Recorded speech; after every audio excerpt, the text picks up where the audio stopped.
ஹல்லேலூயா. எல்லாரும் சந்தோஷமா இருக்கிறீங்களா? ஆமென். கர்த்தர் நல்லவர், அவர் கிருபை என்றும் உள்ளது. ஹல்லேலூயா. இந்த காலை வேளையிலையும் ஆண்டவருடைய வார்த்தையை கேட்கும்படி வந்திருக்கிற உங்கள் யாவரையும் இயேசு கிறிஸ்துவின் நாமத்தினாலே ஆசீர்வதிக்கிறேன். ஹல்லேலூயா. சங்கீதம் 23ஆம் அதிகாரம் 2வது வசனம். அவர் என்னை புல்லுள்ள இடங்களில் மேய்த்து அமர்ந்த தண்ணீர்கள் அண்டையிலே என்னை கொண்டு போய் விடுகிறார். ஆண்டவராகிய இயேசு நம்மை புல்லுள்ள இடங்களில் நம்மை மேய்க்கிறவராக இருக்கிறார்.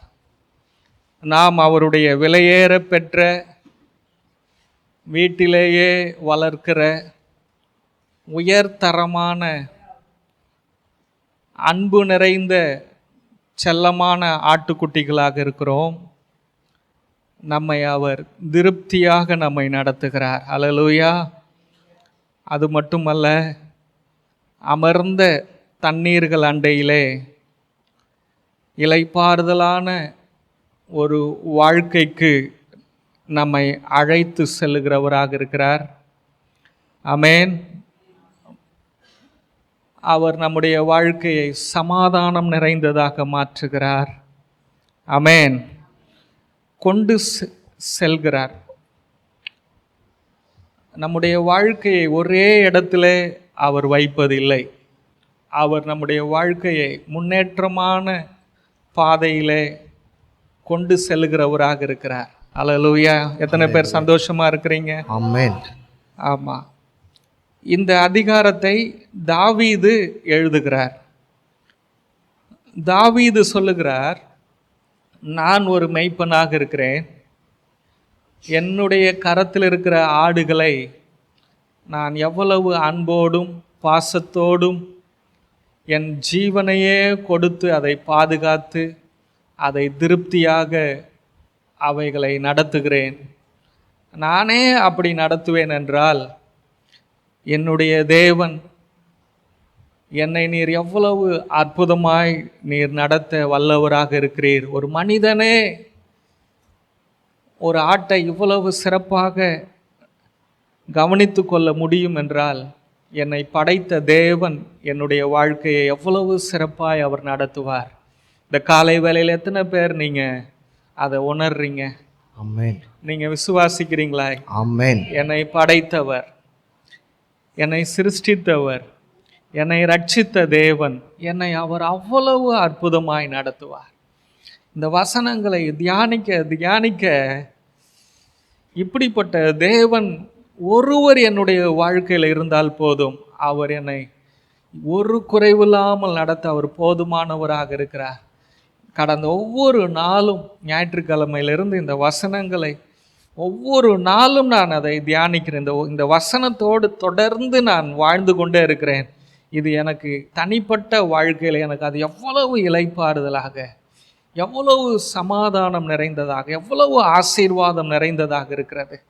இந்த வார்த்தையானது எங்களுடைய வாழ்க்கையில் எவ்வளவு அற்புதங்களை செய்கிறது என்று எங்களால் அதை எடுத்து விவரிக்க முடியாத அளவிற்கு இந்த வார்த்தையினாலே நாங்கள் ஆசீர்வதிக்கப்படுகிறோம். அதே போல நான் சொல்லுகிறேன், இந்த வார்த்தைகளை நீங்கள் விசுவாசிக்கும் பொழுது அவர் உங்களை புல்லுள்ள இடங்களில் மேய்க்கிறார். ஆசீர்வாதங்கள் நிறைந்த, ஆரோக்கியம் நிறைந்த, செழிப்பு நிறைந்த ஒரு இடத்திலே, அந்த ஆரோக்கியம், செழிப்பு, திருப்தி நிறைந்த ஒரு இடம் என்று சொல்லுவது கிறிஸ்துவுக்குள் நீங்கள் இருக்கிறீர்களே, அதை தான் அது வெளிப்படுத்துகிறது. அல்லேலூயா. அமர்ந்த தண்ணீர், இளைப்பாறுதலான வாழ்க்கை, ஆமென், சமாதானம் நிறைந்த ஒரு வாழ்க்கை என்று சொல்லும்போது, கிறிஸ்துவுக்குள் கர்த்தருடைய நாமத்துக்குள் நீதிமான் தங்கி இருக்கிறானே, அந்த இடத்திலே வாழ்கிற ஒரு வாழ்க்கையை குறித்து வேதம் சொல்லுகிறது. அல்லேலூயா.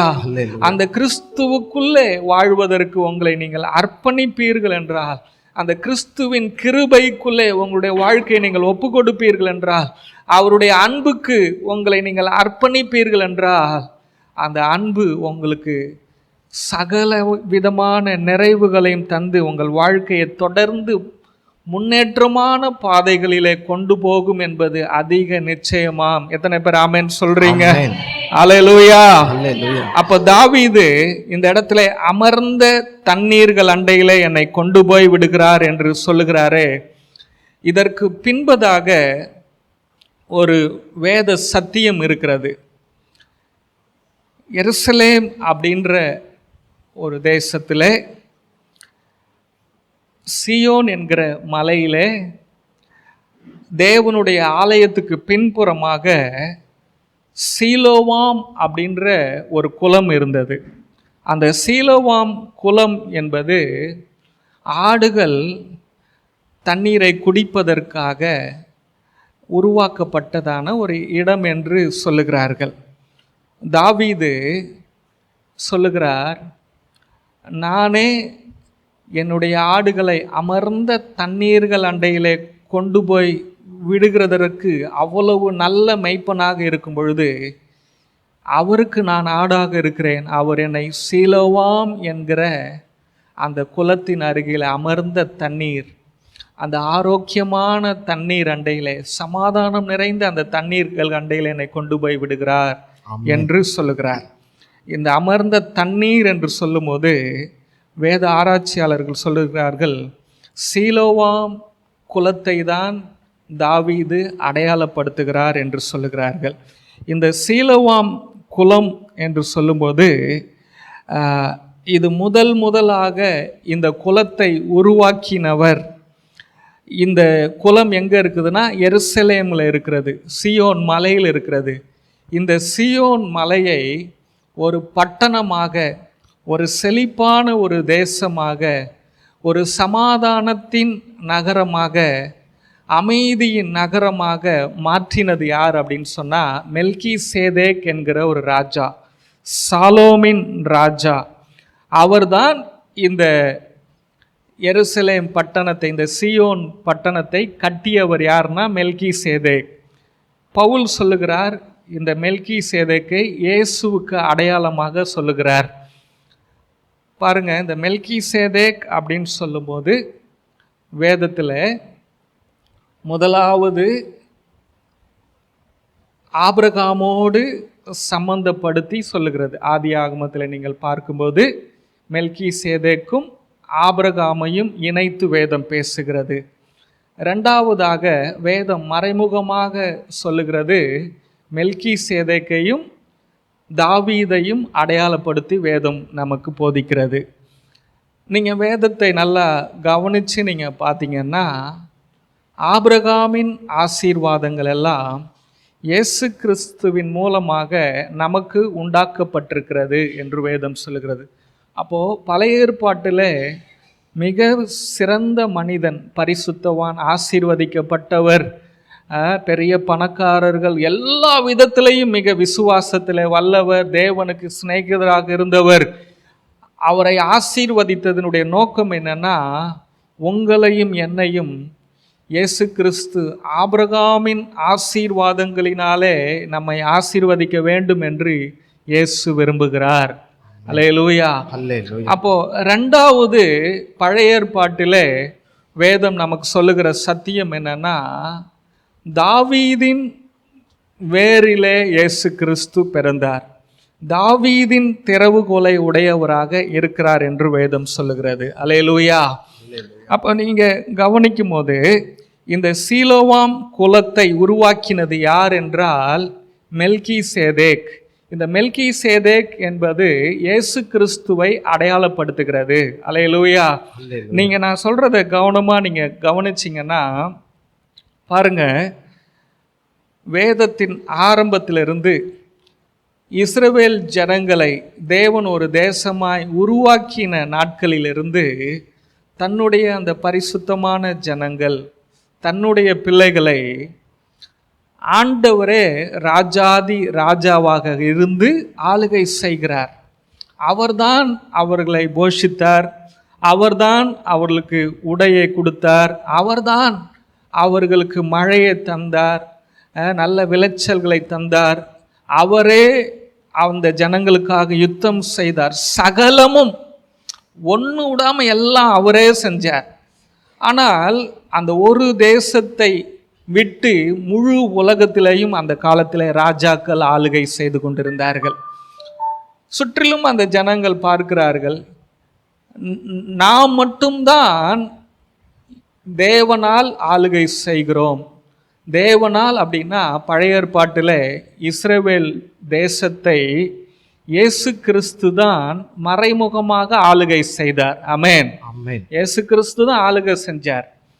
அப்படி இருக்கும்போது சாமுவேல் தீர்க்கதரிசி அவருடைய நியாயாதிபதியா இஸ்ரவேல் ஜனங்களை ஆளுகை செய்யும் போது முதலாக ஜனங்கள் சாமுவேல் தீர்க்கதரிசியின் இடத்திலே வாக்குவாதம் பண்ணுகிறார்கள். எங்களை சுற்றிலும் இருக்கிற எல்லா தேசத்தையும் மனிதர்கள் ராஜாவாக இருந்து ஆளுகை செய்கிறார்கள், எங்களை மட்டும் ஏன் எங்கள் தேவன் ஆளுகை செய்ய வேண்டும்? எங்களுக்கும் மற்ற தேசத்தில் இருக்கிற மனிதர்களைப் போல ஒரு ராஜா எங்களுக்கு வேண்டும் என்று கேட்டார்கள். சாமுவேல் அந்த வார்த்தையை கேட்டு அவன் மிகுந்த வேதனைப்பட்டான். அப்போ ஆண்டவர் சொன்னார், சாமுவேலே, ஊழியக்காரனே, நீ ஏன் வேதனைப்படுகிறாய்? அவர்கள் உன்னை அல்ல என்னை தான் புறம்பே தள்ளினார்கள், என்னை தான் நிராகரித்தார்கள், என்னை வேண்டாம் என்று தள்ளினார்கள். நான் தான் கவலைப்படணும், நீ ஏன் கவலைப்படுற அப்படின்னு சொல்லி அந்த இஸ்ரவேல் ஜனங்கள் தேவனுடைய ஜனங்கள் விரும்பினது போலவே அவர்களுக்கு ஒரு ராஜாவை, சவுல் என்கிற ஒரு ராஜாவை, ஜனங்கள் விருப்பத்திற்கு ஏற்ற ஒரு ராஜாவை தேவன் தந்தார். ஆனால் அந்த ராஜா அவர்களை சிறப்பான விதத்திலே வழி நடத்த முடியாமல் தவறினதினாலே தேவனுடைய இருதயத்திற்கு ஏற்ற, தேவன் அவர்களுக்கென்று ஆயத்தம் பண்ணின, உலக தோற்றத்துக்கு முன்பதாகவே ஆயத்தம் பண்ணின தாவீதின் வேரிலிருந்து, ஆமென், அதாவது கிறிஸ்துவின் வேரிலிருந்து, ஆமென், கிறிஸ்துவின் திறவுகோலிலிருந்து தாவீது என்கிற ஒரு ராஜாவை, அவருடைய இருதயத்துக்கு ஏற்ற ஒரு ராஜாவை இஸ்ரவேலுக்கு தேவன் ஏற்படுத்தி வைக்கிறார். ஹல்லேலூயா. தேவனுடைய சித்தம் என்னன்னா, இஸ்ரவேல் என்கிற ஒரு தேசத்தை உருவாக்கி தன்னுடைய குமாரனாகிய இயேசுவே அவர்களை ஆளுகை செய்து ஒரு குறைவில்லாமல் நிறைவோடு நடத்த வேண்டும் என்பதுதான். அதனால தான் ஆண்டவர் சொன்னார், உங்கள் நடுவிலே நான் வாசம் பண்ணுகிறேன், நீங்கள் ஆலயத்தை கட்டுங்கள் என்று ஆண்டவர் சொன்னார். ஆமென். ஏன்னா உங்கள் நடுவிலே நான் பரிசுத்தராய் இருக்க வேண்டும், உங்கள் நடுவிலே நான் வந்து ஆசீர்வதிக்க வேண்டும், உங்கள் நடுவிலே நான் தகப்பனாக இருக்க வேண்டும், உங்களை எல்லா விதத்திலையும் நிறைவோடு நான் நடத்த விரும்புகிறேன். ஒரு ராஜா அப்படின்னு சொன்னா ஜனங்கள் நடுவிலே வாழ வேண்டும். ஆமென். நீங்க 1 சாமுவேல் புத்தகத்தில் நீங்கள் பார்ப்பீர்கள் என்றால், ஒரு ராஜாவை ஜனங்கள் விரும்பினால் அந்த ராஜாவுக்கு அந்த ஜனங்கள் எதையெல்லாம் கொடுக்க வேண்டும் என்று சட்டம் எழுதப்பட்டிருக்கிறது. அந்த 1 சாமுவேல் புத்தகத்தில் எழுதப்பட்ட அந்த சட்டத்தை எடுத்து தான் இன்று வரை அரசாங்கம் அந்த சட்டத்தை வைத்து தான் நடத்துகிறது. பாருங்க, ராஜாவை ஜனங்கள் ஏற்படுத்தி கொண்டால் ராஜா எந்த நிலங்களை, எந்த வீடை, எந்த மனிதனை, எந்த பெண்ணை தனக்கு வேண்டும் என்று அவன் விரும்புகிறானோ அவைகளெல்லாம் எடுத்து கொள்வதற்கு ராஜாவுக்கு அதிகாரம் இருக்கிறது.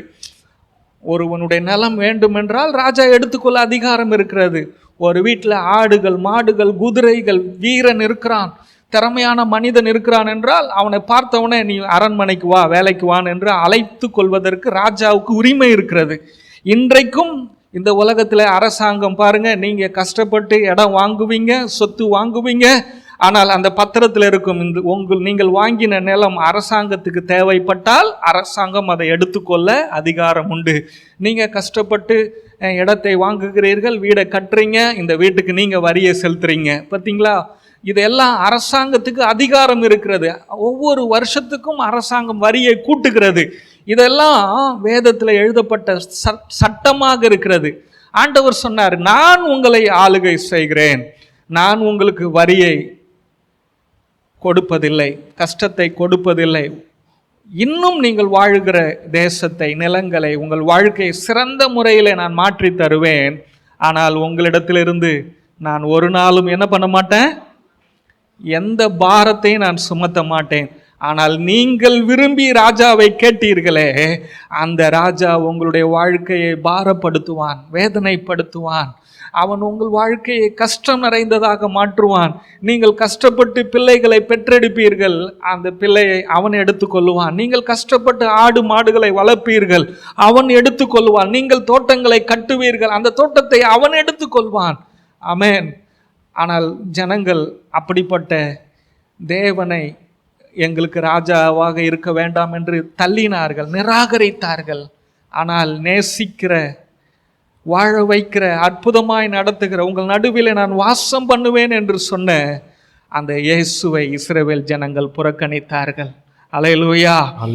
இதனால்தான் இப்படிப்பட்ட ஒரு ராஜாங்கத்தை, ஒரு பெரிய ஆசீர்வாதமான ஒரு எருசலேம், ஒரு தேசத்தை, ஒரு உயர்ந்த ஒரு நகரத்தை கட்ட வேண்டும் என்று தேவன் விரும்பினார்.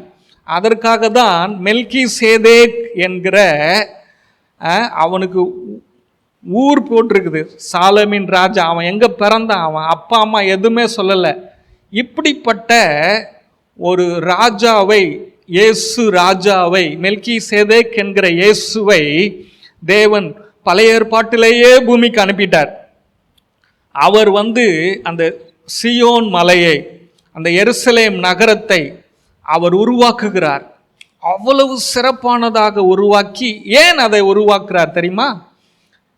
பின்காலத்தில் இந்த எருசலேம் நகரம், இந்த சியோன் மலை, இந்த சியோன் கோட்டை, இதையெல்லாம் தாவீது தான் ஆளுகை செய்ய போகிறான். தாவீதுக்காக மெல்கிசேதேக் அந்த கோட்டையை கட்டினார்.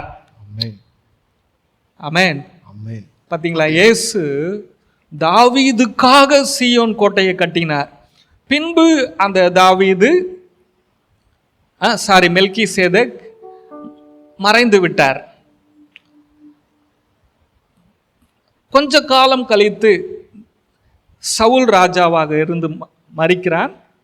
இரண்டாவது தேவ சித்தத்தின்படி ராஜாவாக தாவீது வருகிறான். உலக தோற்றத்துக்கு முன்பதாகவே முன்குறிக்கப்பட்ட ராஜா. அவன் அந்த தேசத்துக்கு ராஜாவாக வரும்பொழுது தாவீதுக்கு சீயோன் கோட்டை தேவைப்படுகிறது, அந்த எருசலேம் நகரம் தேவைப்படுகிறது. அப்பொழுது அந்த சீயோன் கோட்டையை, எருசலேம் மலையை, சீயோன் மலையை தாவீது கைப்பற்றுகிறான். அது தாவீதின் நகரமாய் மாறியது என்று வேதம் சொல்லுகிறது. அல்லேலூயா. அல்லேலூயா. நான் இதுவரைக்கும் எத்தனை பேருக்கு புரியுது நான் எதற்காக இதை நான் சொல்றேன்னா, அந்த சமாதானத்தின் பட்டணம், சாலோமின் ராஜா அப்படின்னா என்ன அர்த்தங்க? சாலேம்னா சமாதானத்தின் ராஜா, நீதியின் ராஜா. மெல்கிசேதேக் அப்படின்னா இயேசு கிறிஸ்து. அவர் ஆளுகை செய்த, அவர் உருவாக்கின அந்த உன்னதமான இடத்தை தன்னுடைய நண்பனாகிய தாவீதுக்கு அதை அவர் கொடுத்தார். தாவீது பின்காலத்திலே அந்த இடத்திலே தான் இருந்து அவன் ஆளுகை செய்தான். அது தாவீதின் பட்டணமாக, தாவீதின் நகரமாக அது மாறியது. அந்த நகரத்தில் தான் சீலோவாம் என்கிற குளம் இருந்தது. அல்லேலூயா. அந்த குளத்தை தாவீதுக்காக மெல்கிசேதேக் உருவாக்கினார். அந்த குலமா என்பது இயேசு கிறிஸ்துவை தான் அடையாளப்படுத்துகிறது. அல்லேலூயா. இயேசு கிறிஸ்து தான் நமக்கு இளைப்பாறுதலை தருகிறவர். இயேசு கிறிஸ்து தான் நமக்கு அமைதியை தருகிறவர். இயேசு கிறிஸ்து தான் நமக்கு சாந்தியை தருகிறவர். இயேசு கிறிஸ்து தான் நமக்கு சகலவிதமான நன்மையை தருகிறவர் என்று அந்த சீலோவாம் இயேசுவை அடையாளப்படுத்துகிறது. அல்லேலூயா. பின்காலத்திலே அவரே அந்த எருசலேம் நகரத்தை கட்டி ராஜாவாக இருந்து அதை தன்னுடைய நண்பனாகிய தாவீதுக்கு அதை கொடுத்து விட்டு திரும்பவும் தாவீதினிடத்தில் கேட்கிறார், தாவீதே, இந்த சீயோன் கோட்டை, இந்த எருசலேம் நகரம், இந்த தாவீதின் நகரம் எனக்கு ரொம்ப ஆசையா இருக்குது, நீ இந்த சீயோன் கோட்டையை எனக்கு தருவியா என்று அவர் கேட்கும்போது தாவீது திரும்பவும் அந்த சீயோன் கோட்டையை, அந்த எருசலேம் நகரத்தை அவன் திரும்பவும் தேவனுக்கே, தன் நண்பனாகிய தேவனுக்கு, மெல்கிசேதேக் இயேசுவுக்கே அவன் திரும்ப தருகிறான். ஏன் தெரியுமா? தாவீதுக்கு ஒரு ரகசியம் விளங்குச்சு. இவ்வளோ பெரிய ஒரு ஆசீர்வாதமான ஒரு நகரத்தை நீர் எனக்காக தான் உருவாக்கினீர், இதை உருவாக்க தான் நீர் மனிதனாக இந்த பூமிக்கு வந்தீர், எனக்கு அதை தந்தீர், நீர் எனக்கு தந்ததை திரும்பவும் நான் உமக்கே தருகிறேன் என்று அந்த சீயோன் கோட்டையை கொடுத்தான். அப்போ அந்த சீயோன் கோட்டையை பூமியிலே அது தேவனுடைய நகரமாக அதை எடுத்துக்கொண்டு அந்த நகரத்தில் தான் தேவன் தன்னுடைய ஆலயத்தை கட்ட சித்தம் கொண்டார். தேவனுடைய ஆலயம், பழைய ஏற்பாட்டில் இருந்த அந்த ஆலயத்தை அந்த சீயோன் கோட்டையில தான் கட்டப்பட்டது. ஆமென். அங்குதான் தேவனை ஜனங்கள் எல்லாரும் கூடி ஆராதித்தார்கள். அப்போ ஆண்டவர் விரும்பினாரு, பூமியில நான் உருவாக்கின அந்த சீயோன் கோட்டை, அந்த சீயோன் கோட்டையை என்னுடைய நண்பனாகிய தாவீதுக்கு கொடுத்தேன், அதை திரும்பவும் நான் தாவீதினிடத்துல அவன் தருவானா தரமாட்டானா, அவன் என்னை நேசிக்கிறானா இல்லது இந்த அற்புதமான ஆசீர்வாதமான இந்த பட்டணத்தை அவன் நேசிக்கிறானா என்று சோதிப்பதற்காக கேட்டார். அவன் உண்மைதான் நான் நேசிக்கிறேன், இந்த பட்டணத்தை அல்ல, இந்த பட்டணத்தினுடைய ஆசீர்வாதங்களை அல்ல என்று அவன் திரும்பவும் எனக்கே அந்த சீயோன் கோட்டையை கொடுத்ததினாலே, சீயோன் கோட்டைன்னா என்ன? சமாதானத்தின் இடம், ஆசீர்வாதத்தின் இடம், சகல நிறைவுகளும் உள்ள ஒரு பட்டணம். அதை திரும்ப ஆண்டவருக்கே அவன் கொடுத்தபடியினாலே பரலோகத்திலே ஆண்டவர் ஒரு சீயோன் கோட்டையை உருவாக்குறார். அதற்கு சீயோன் என்று பூமியில் இருக்கிற அந்த தேசத்தின் பெயரை பரலோகத்தில் வைக்கிறார். பூமியில நான் விரும்பினதை நீ எனக்கு கொடுத்தபடியினாலே என் சிநேகிதனாகிய தாவீதுக்கு பரலோகத்திலே நான் எதை விரும்புகிறேனோ அந்த இடத்தை நான் உனக்கு தருகிறேன் என்று ஆண்டவர் சொல்லுகிறார். அல்லேலூயா, அல்லேலூயா. அப்போ நான் எதை சொல்ல முயற்சிக்கிறேன் எத்தனை பேருக்கு புரியுது? இந்த அமர்ந்த தண்ணீர்கள் அண்டை என்று சொல்லுகிற அந்த வார்த்தையினுடைய அர்த்தம் என்னன்னா சீலோவாம் குளம். ஆமென். அப்ப பாருங்க, இந்த ஆடுகள் இருக்கு பாத்தீங்களா, ஆடுகள் வேகமா ஓடுற தண்ணீர்ல அது தண்ணீர் குடிக்க பயப்படுமா. அதே போல வேகமா ஓடுற தண்ணி சலசலன்னு சத்தம் கேட்கும்ல, அந்த சத்தத்துக்கு பயப்படுமா. அதனால தேவன் தன்னுடைய ஆடுகளாக இருக்கிற உங்களையும் என்னையும் அவர் அமர்ந்த தண்ணீர்கள் அண்டையிலே அவர் கொண்டு போய் விட்டு, அந்த சலசலன் சத்தம் இல்லாமல் அமர்ந்த தண்ணீர் என்ன தெரியுமா?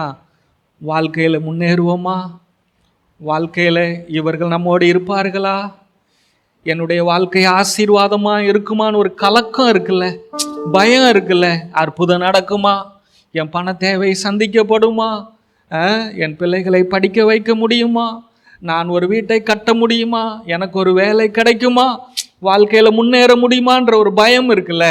இப்படிப்பட்ட பயங்கள் இல்லாமல் அமர்ந்த ஒரு வாழ்க்கையில அவர் உங்களை நடத்துவார். ஆமென். அல்லேலூயா, அல்லேலூயா. அதை தான் வேதம் அங்கு சொல்லுகிறது. அல்லேலூயா, அல்லேலூயா. பாருங்க, அது பின்காலத்திலே அந்த சீயோன் நகரம், அந்த தேசம், அது தாவீதிற்கு தேவன் கொடுத்தார். அந்த நகரத்திலே அந்த சீயோன், அந்த சீலோவாம் என்கிற அந்த குலத்தை மெல்கிசேதேக் அந்த பாறைகளை உடைத்து, அதாவது சீயோன் மலை, அந்த மலையிலிருந்து கீழே கடல் 2500 கிலோமீட்டர் கடலுக்கும் மலைக்கும். அப்போ சீயோன் மலையிலிருந்து 500 அடிக்கு அந்த பாறைகளை உடைத்து சுரங்கத்தை அமைத்து அங்கே ஒரு சீலோவாம் என்கிற குளம், அதை நாங்கள் ஆராய்ச்சி பண்ணணும். அந்த படத்தெல்லாம் நாங்கள் எடுத்து பயங்கர ஸ்டடி பண்ணினேன். இந்த இதை ரொம்ப ஆராய்ச்சி பண்ணினேன். எத்தனை 40 லட்சம். அந்த சீலோவாம் குளத்தில் எவ்வளோ தண்ணி தெரியுமா? 40 லட்சம் தண்ணீர்கள் தேங்கக்கூடியது. பூமியில் கடல் நீரை அப்படியே மேலே வர வைத்து மழை பெய்கிற தண்ணீரை தேவன் அதை சேகரித்து வைக்கிறார். அந்த தண்ணீர் அந்த ஆடுகளுக்கு அவ்வளவு மூலிகை தண்ணீர், கெட்டுப்போகாத தண்ணீர், சுத்தமான தண்ணீர், ஆரோக்கியமான தண்ணீரை ஆண்டவர் இயேசு அந்த சீலோவாம் குளத்தை அவர் வெட்டி செதுக்கினாராம். மனிதன் உருவாக்குனதல்ல. பிற்காலத்தில் நீங்கள் பார்த்தீங்கன்னா எசேக்கியா ராஜாவாக மாறி அந்த சீலோவாம் குளத்திலிருந்து அவன் ஒரு கால்வாயை வெட்டி கீகோன் அப்படின்ற ஒரு ஊற்றை அவன் உண்டாக்குகிறான். எப்படின்னா, எசேக்கியா ராஜாவாக இஸ்ரவேலை ஆளுகை செய்யும் பொழுது, தேசத்தை ஆளுகை செய்யும் பொழுது, தேசத்தை அசிரியா ராஜா முற்றிலுமாய் 75% மக்களை அவன் பிடிச்சிட்டான். மேலே பார்க்குற தேசத்தில் இஸ்ரவேலுக்கு என்னெல்லாம் வாழ்வதற்கு ஆதாரம் இருக்கிறதோ எல்லாவற்றையும் அந்த அசிரியா பிடிச்சிட்டான். அவங்க உணவை அவன் தான் கண்ட்ரோல் எடுத்துட்டான். அவங்க தண்ணீரை அவன் கண்ட்ரோல் எடுத்துட்டான். எசேக்கியா ராஜாவினிடத்தில் 25% மக்கள் மட்டும்தான் இருக்கிறார்கள். அந்த ஜனங்களுக்கும் அசிரியா ராஜா சனகரிப் ராஜா சொல்கிறான், சனகரிப் என்கிற அந்த ராஜா சொல்கிறான், நீங்கள் பார்க்குறீங்களே சுற்றிலும் எத்தனை நாடுகள் இருந்தது, அவர்கள் எல்லாரும் ஒவ்வொரு கடவுளை வணங்கினார்கள். அந்த எல்லா ராஜாக்களும் அந்த ஜனங்களுக்கு, தன்னுடைய ஜனங்களுக்கு சொன்னார்கள், நம்முடைய கடவுள் அசிரிய ராஜாவை, சனகரிப்பு ராஜாவை எதிர்த்து நமக்கு ஜெயம் தருவார் என்று சொன்னார்கள். ஒரு நாட்டினுடைய கடவுள் கூட என்னை ஜெயிக்க முடியவில்லை. அதே போல உங்களுடைய இஸ்ரவேல் யூதா என்கிற கோத்திரத்தின் ஜனங்களே, நீங்கள் கேளுங்கள், உங்கள் ராஜா எசேக்கியா சொல்லுகிறான், உங்களை யெகோவா தேவன் காப்பாற்றுவார் என்று அவன் போதனை செய்கிறான். எந்த நாட்டு கடவுளும் அந்த நாட்டு ஜனங்களை காப்பாற்றவில்லை. அதே போல உங்கள் நாட்டு கடவுள் யெகோவாவும் உங்களை காப்பாற்ற மாட்டார். நீங்கள் நிச்சயம் என்னிடத்தில் தோல்வி அடைவீர்கள் என்று சொன்னான். ஆனால் தேவன் எசேக்கியாவுக்கு ஞானத்தை தந்து நாட்டுக்குள்ளேயே, மலைக்குள்ளேயே, அண்டர் கிரவுண்டில் ஜனங்களுக்கு குடிக்கிற ஒரு ஊற்று தண்ணீரை கொடுத்தார், சீலோவாம் தண்ணீரை, ஆரோக்கியமான தண்ணீர். அவன் நினைச்சான் தண்ணி இல்லாம சொல்லுதுல, காற்றையும் காண மாட்டீர்கள், மலையும் காண மாட்டீர்கள், வாய்க்கால்களில சொல்றான், ஆண்டவர் சொல்றாரு, இந்த வாய்க்காலை தோண்டுங்கன்றாங்கல்ல, அந்த வாய்க்கால் தான் கீகோன் ஆறு பள்ளத்தாக்கு. அந்த பள்ளத்தாக்குல அந்த சீலோவாம் தண்ணீர் வந்து கொட்டுகிறது. ஜனங்கள் அந்த யுத்த காலத்தில் திருப்தியான தண்ணீரை கொடுத்து ஆசீர்வாதமாய் வாழ்ந்தார்கள். ஆமென். இந்த யுத்த காலத்திலேயும், இந்த காலத்தில் நடக்கிற இந்த யுத்தத்திலேயும் உங்களுக்கு இயேசு கிறிஸ்து சீலோவாம் குளமாக இருக்கிறார், ஆரோக்கியம் நிறைந்தவராக இருக்கிறார். ஆமென். உங்களை தாகம் தீர்க்கும் தண்ணீராக இருக்கிறார், உங்களை போஷிக்கும் ஜீவ அப்பமாக இருக்கிறார். ஆமென். உங்களுடைய தேவைகளை சந்திக்கிற சகலமுமாக இயேசு இருக்கிறார். கைகளை தட்டி நீங்க ஆண்டவருக்கு நன்றி சொல்வீங்களா?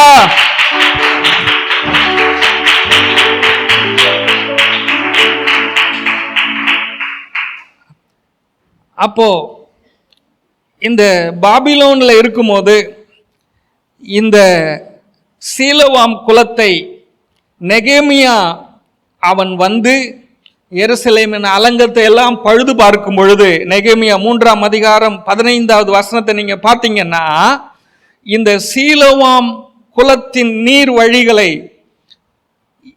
நெகேமியா பழுது பார்த்து அதை கட்டினான் என்று வேத வசனம் சொல்லுகிறது. அல்லேலூயா, அல்லேலூயா. நான் இவ்வளவு குறிப்புகளை சொன்னதனுடைய ஒரே நோக்கம் என்னன்னா, சீலோவாம் குளம் என்பது அமைதியான குளம், ஆரோக்கியத்தை தருகிற குளம். ஆமென். பயமில்லாமல் தைரியமாய், ஆமென், ஆடு தண்ணி குடிக்கணும் அப்படின்னு சொன்னா பயமில்லாத இடத்துல இருந்தாலும் தண்ணி குடிக்குமா?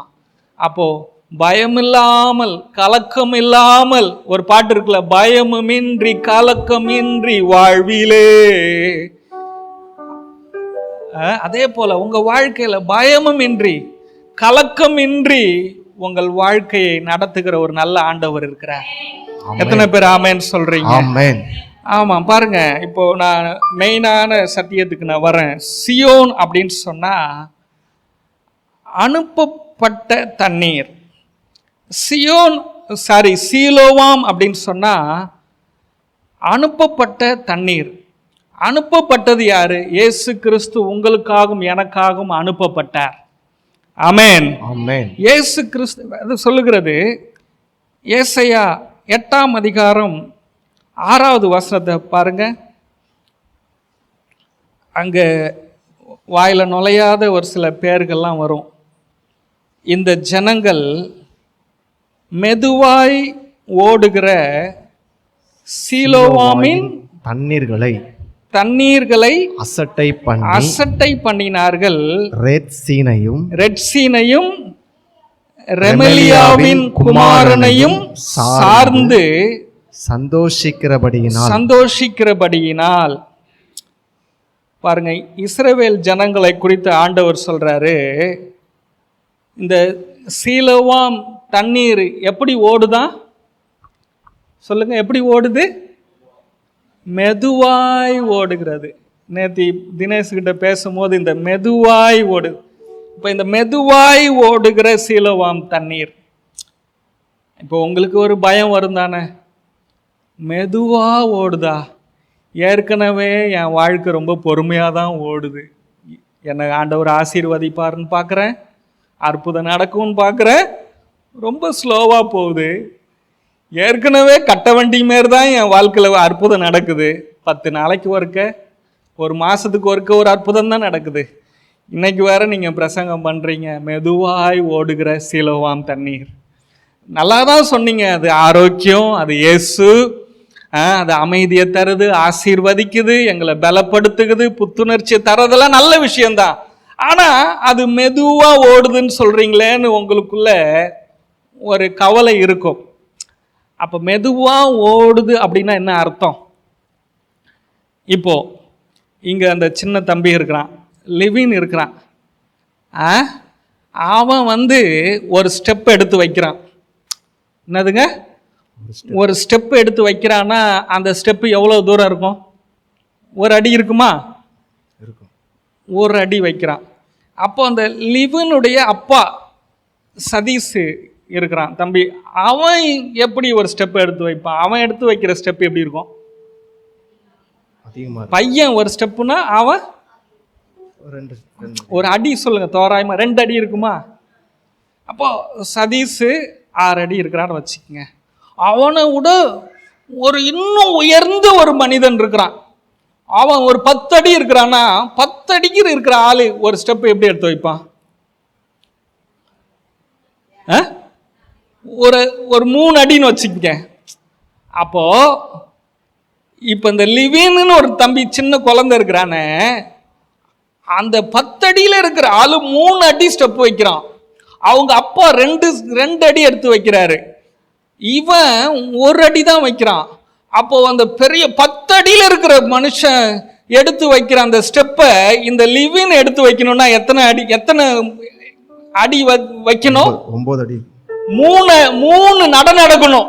அந்த 10 அடியில் இருக்கிற ஒரு ஈக்குவலா இவன் போகணும்னா 3 நடந்தாதான் 10 அடியில் அப்பாவுக்கு ஈக்குவலா அவன் நடக்கணும்னா அப்பா ஒரு ஸ்டெப் வச்சாருன்னா இவன் 2 ஸ்டெப் வைக்கணும்.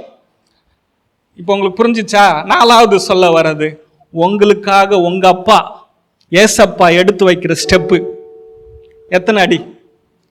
இது ஒன்று போதும் உங்கள் வாழ்க்கையில் இன்னைக்கு எல்லா அற்புதமும் நடக்கும். ஏசப்பா உங்கள் அப்பா எடுத்து வைக்கிற ஸ்டெப்பு.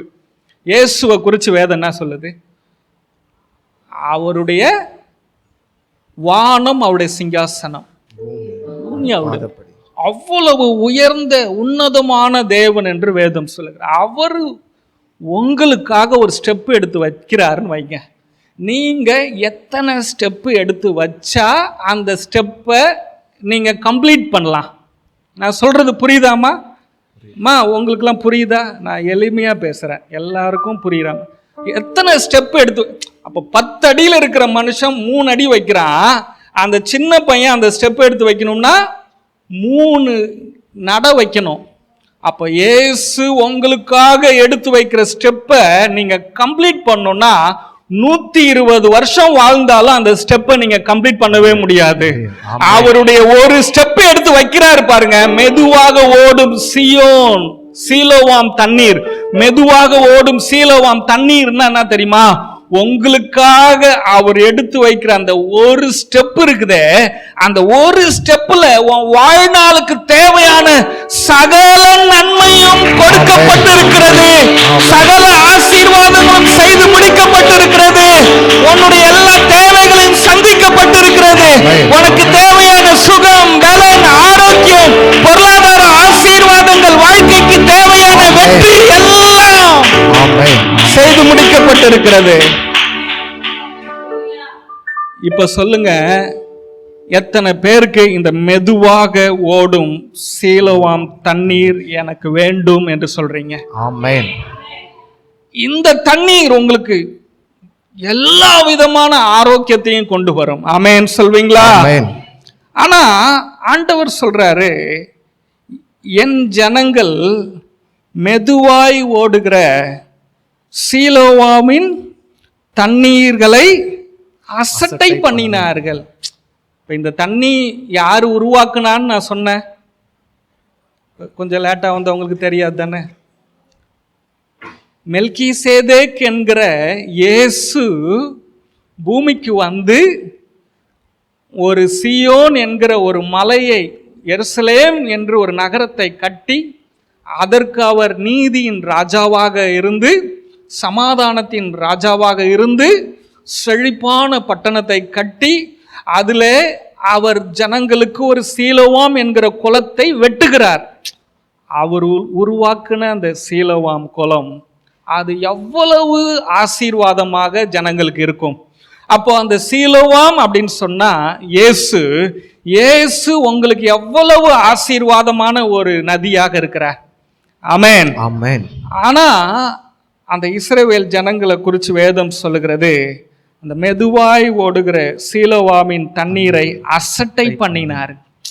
அதை அவங்க என்ன பண்ணிட்டாங்களாம், அசட்டை பண்றாங்க. பாருங்க, இன்றைக்கு இந்த உலகத்தில் பாருங்க, இன்னைக்கே தொழில் ஆரம்பிச்சு, இன்னைக்கே கோடீஸ்வரன் ஆகணும், இன்னைக்கே ஊழியத்தை ஆரம்பிச்சு, இன்னைக்கே 1000 ஆத்துமாக்களை கொண்டு வரணும், இன்னைக்கே இடம் வாங்கி, இன்னைக்கு எல்லாமே அதுக்கேற்ற மாதிரி. இன்னைக்கு ஒரு செகண்ட்ல சாப்பாடு, ஒரு ஃபோன் அடிச்சா சாப்பாடு வருது இல்லைங்களா? அதெல்லாம் அப்படி இல்லை. தேவன் நம்மளை எப்படி ஆசீர்வதிக்கிறார்னா, மெதுவாய் ஓடுகிற சீலோவாம் தண்ணீரை போல அவர் ஏற்ற காலத்தில், உங்களுக்கென்று குறித்த காலத்தில் அற்புதங்களையும் அதிசயங்களையும் பொருளாதார ஆசீர்வாதங்களையும் தந்து உங்கள் வாழ்க்கையை நடத்துகிறவராக இருக்கிறார். ஆமென். ஆனா ஜனங்கள், அந்த இஸ்ரவேல் ஜனங்கள், என்னப்பா இந்த கடவுள் மெதுவா நடத்துறாரு அப்படின்னு சொல்லி அவரை அசட்டை பண்றாங்களாம், அவரை நிராகரிக்கிறாங்களாம். அப்போ சுத்திலும் இருக்கிற நாடுகளை பார்த்தா, அது ரெட் சீன் அப்படின்னு ஒருத்தவன், ரெமலியா அப்படின்னு ஒருத்தவன், அவங்க ஜனங்கள்லே இருக்கிறானுங்க. இவனுங்க என்ன பண்றானுங்க, அசீரியா ராஜா 7வது வசனத்தில் பார்த்தீங்கன்னா, அசீரியா ராஜாவையும், இதோ ஆண்டவர் வல்லமையுள்ள திரளான ஆற்று நீரை போன்ற அசிரியாவின் ராஜாவையும் அவனுடைய சகல ஆடம்பரத்தையும் அவர்கள் மேல் புரள பண்ணுவார். அப்போ தன் தேவனை அவர்கள் சார்ந்து கொள்ளாமல் இளைப்பாறுதலும் சமாதானத்தையும் கொடுக்கிற தேவனை அசட்டை பண்ணி, இந்த அசிரியா அப்படின்னு சொன்னா ஈராக் முஸ்லிம் கண்ட்ரிகளை, இப்போ 70 வருஷம் யூதா ஜனங்கள் பாபிலோன்ல அவங்க அடிமையா இருந்தாங்களே, அந்த நாடு என்ன நாடு? அந்த பாபிலோன் தான் இன்றைக்கு ஈரான், பாரசீகம், கோரேஸ், முஸ்லிம் நாடுகள்ல தான் இஸ்ரவேல் யூதா ஜனங்கள் 70 வருஷம் அடிமைகளாக இருந்தார்கள். அப்போ இந்த இஸ்ரவேல் ஜனங்கள், இந்த யூதா ஜனங்கள் அமர்ந்த இளைப்பாறுதலான வாழ்க்கையை தருகிற இயேசுவை அசட்டை பண்ணி வாழ்க்கையில சீக்கிரமாய் முன்னேற வேண்டும், சீக்கிரமாய் வாழ்க்கையில வேகமாய். அப்போ இயேசு இல்லாத மனிதர்கள் ரேஸ் தானே இந்த உலகத்துல ஓட்டம் ஓடுவாங்க, ஓடணும்னு. இன்னைக்கு பாருங்க, பணத்தை ஷேர் மார்க்கெட்ல போடணும், பணத்தை சேர்க்கணும், ஓடி ஓடி ஒரு வேலைக்கு 4 வேலை செய்யணும், பணத்தை சம்பாதிக்கணும். இதெல்லாம் நான் தெரியுமா? அசிரியா ராஜாவை, இயேசுவை விட்டு அசிரிய ராஜாக்களை சார்ந்து கொண்டார்களாம். பின்னாடி என்ன நடந்துச்சு தெரியுமா? எந்த ராஜாக்களை சார்ந்து கொண்டார்களோ அதே பாபிலோன் ராஜா தானே இஸ்ரவேல் தேசத்தை அழிச்சான். தேவனுடைய ஆலயத்தை உடைச்சது யாரு? அந்த ஆலயத்தில் இருக்கிற தங்கத்தை எல்லாம் எடுத்தது யாரு? ஆலயத்தை சூறையாடினது யாரு? அந்த அசிரிய ராஜா தான்.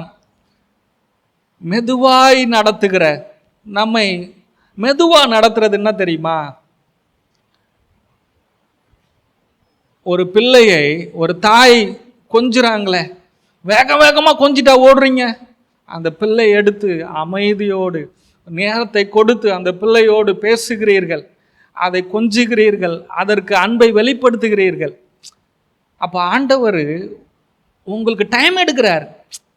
இன்றைக்கு இந்த உலகத்திலேயே மிகப்பெரிய பிரச்சனை இன்னைக்கு என்ன?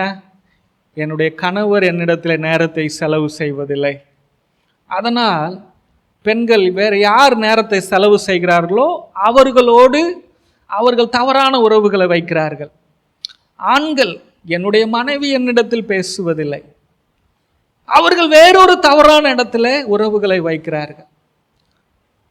இப்படியாக பெற்றோர்கள், என் பிள்ளைங்க என்கிட்ட பேசல அப்படின்றதுனால அவங்க வேற ஒரு இடத்துல அன்பை எதிர்பார்க்கிறார்கள் இல்லையா? ஆனா ஆண்டவர் சொல்றாரு, என்னுடைய ஜனங்களிடத்துல நான் நேரத்தை செலவு பண்ணுகிறேன், அவர்களோடு எவ்வளவு நான் பிஸியாக இருந்தாலும் அவங்களோட நான் டைம் செலவு பண்ணுவேன்ப்பா அப்படின்ற. எத்தனை பேர் சந்தோஷமா இருக்கிறீங்க? அல்லேலூயா, அல்லேலூயா. அப்ப பாருங்க, வேகமா ஓடுற ஜனங்களோடு இஸ்ரவேல் ஜனங்கள் சேர்ந்து கொண்டார்கள். கரிசனையோடு நடத்துகிற ஆண்டவரை அசட்டை பண்ணினார்கள். அதனுடைய முடிவு என்னன்னா, எந்த ராஜாவை நம்பினார்களோ அதே ராஜா அவர்களை அடிமைப்படுத்தி அவர்களை தன்னுடைய சொந்த தேசத்திலிருந்து அடிமையாக கொண்டு போய் அவருடைய வாழ்க்கையை அடிமைப்படுத்தினான். கர்த்தருடைய பிள்ளையே, நீ ஏசப்பாவை கனம் பண்ணுவன்னு சொன்னா, அவர் சமூகத்துல உன்னை நீ தாழ்த்துவன்னு சொன்னா, உனக்கு இளைப்பாறுதலான வாழ்க்கை உண்டு, உனக்கு சமாதானமான வாழ்க்கை உண்டு, உனக்கு ஆசீர்வாதம் உண்டு, உனக்கு தொடர்ந்து ஜெயம் வெற்றி உண்டு. அல்லேலூயா, அல்லேலூயா. பாருங்க, இது அப்படியே நீங்க புதிய ஏற்பாட்டுல நீங்க எடுத்துட்டு வந்தீங்கன்னா, யோவான் 6ஆம் அதிகாரத்துல 67, 68 பாத்தீங்கன்னா, இயேசு கிறிஸ்துவோடு அநேக சீஷர்கள் இருந்தார்கள். இயேசு கிறிஸ்து கொஞ்சம் கடினமான உபதேசங்களை பேசுகிறார் இல்லையா? அப்போ சொல்றாங்க, இவர் பேசுகிற உபதேசம், இவர் பேசுகிற சத்தியம் ரொம்ப கடினமா இருக்குது, இனிமேலாம் இவர் கூட நம்ம இருக்க முடியாது, நம்ம போயிடலாம் அப்படின்னு போறாங்க. ஒரு கூட்டம் போயிட்டாங்க இல்ல? 67வது வசனத்துல பாத்தீங்கன்னா, யோவான் 6:67, அப்பொழுது இயேசு 12 பேரையும் நோக்கி, நீங்களும் போய்விட மனதாய் இருக்கிறீர்களோ என்றார். கேட்கிறார், நீங்களும் போய்விட. 12 பேர் தான் இருக்கிறாங்க, எல்லாம் போயிட்டாங்க. நீங்களும் போக மனசா இருக்கிறீங்களான்னு கேட்கும் போது 68 என்ன சொல்லியிருக்கு? சீமோன் பேதுரு அவருக்கு பிரதியுத்தரமாக, ஆண்டவரே யாரிடம் போவோம்? நித்திய ஜீவ வசனங்கள் உம்மிடத்தில் உண்டு. இந்த 12 பேர் இருக்கிறாங்க. அப்பா நீங்களும் போக விருப்பம் இருந்தா போங்கப்பா அப்படின்றாரு. அவர் சொல்றாங்க, ஐயோ உங்களை விட்டு நாங்கள் எங்கே போவோம்? ஆனால் அந்த இஸ்ரவேல் ஜனங்கள், இது பொறுமையாக ஓடுது, இது வேகமே இல்லையே. வெளியே இருக்கிற ஜனங்கள், உலக மக்கள் வாழ்க்கையில் எங்கேயோ போயிட்டாங்களே, ஏசு ஏசுன்னு சொல்லி நாங்கள் இப்படியே இருக்கிறோமே அப்படின்னு சொல்லி உலக ராஜாக்களை பிடித்து கொண்டார்கள். கடைசியில் அந்த ராஜா என்ன பண்ணான் தெரியுமா? அவங்கள அடிமையாக்கிட்டான்.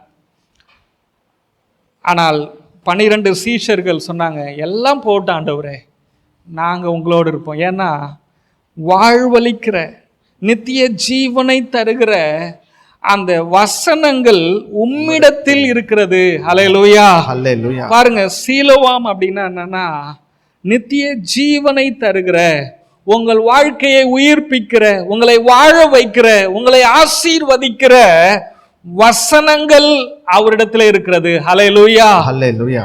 பாருங்க, நாம தொடர்ந்து இந்த அமைதி, இளைப்பாறுதல், சமாதானம் அப்படின்னு தான் இந்த வருஷம் வாக்குத்தத்தத்தை இந்த நாள் வரைக்கும் நம்ம இதையே தொடர்ந்து தியானம் பண்ணிக்கிட்டே வரோம்.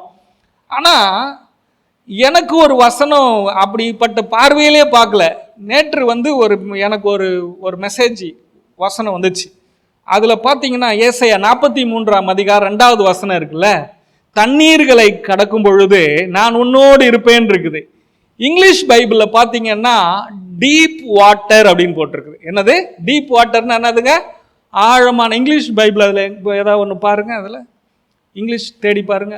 டீப் வாட்டர், தண்ணீர்களை கடக்கும் தமிழ்ல போட்டு, இங்கிலீஷ்ல பாத்தீங்கன்னா டீப் வாட்டர் அப்படின்னா ஆழமான தண்ணீர்களை நீ கடக்கும் பொழுது நான் உன்னோடு இருப்பேன். அப்போ இந்த உலகம் முழுவதும் இப்போ என்னவா இருக்குது? யுத்தங்கள். ஆழமான தண்ணீர் அப்படின்னா உபத்திரவங்கள், போராட்டங்கள், பொருளாதார கஷ்டங்கள், பெட்ரோல் விலை ஏறிடுச்சு. நிறைய நாட்டில் பெட்ரோல் இல்லை, சாப்பாட்டு கஷ்டம். ஈரானில் பார்த்தீங்கன்னா தமிழர்கள் ஒரு இடத்துல உட்காந்துக்கிட்டு எப்போ குண்டு விழுந்தெல்லாம் கதறதை நாம் பார்க்கிறோம். ஆனால் இப்படிப்பட்ட காலங்களில் கர்த்தர் சொல்றாரு, தண்ணீர்களை நீ கடக்கும் பொழுது நான் உனக்கு சீலோவாம் தண்ணீராக இருப்பேன், நான் உனக்கு மெதுவாய் ஓடுகிற தண்ணீராக இருப்பேன். ஏன் கடலில் பயப்படுறோம்? ஆறுகள் தண்ணீரை பார்த்து நம்ம ஏன் பயப்படுறோம்? அதை அடிச்சுட்டு போயிடும், நம்மளை அது கொன்றும், சாகடிச்சிரும், நம்மளை இழுத்து கொண்டு போய்விடும். சூறாவளி தண்ணீர் நம்முடைய உயிரை கடலுக்குள்ளே கொண்டு போயிடும், ஆழத்துக்கு கொண்டு போயிடும். ஆண்டவர் சொல்றாரு, நீ எங்க இருந்தாலும் சீலோவாம் தண்ணீரை போல நான் உன்னோடு இருக்கிறேன். ஆழமான தண்ணீர்கள், போராட்டங்கள் உன் வாழ்க்கையில வந்தாலும் நான் உனக்கு சீலோவாம் தண்ணீராக, மெதுவாய் ஓடுகிற தண்ணீராக இருந்து உன்னை கரை சேர்ப்பேன் என்று ஆண்டவர் சொல்லுகிறார். அல்லேலூயா. கைகளை தட்டி ஆண்டவருக்கு நன்றி சொல்லுவோமா?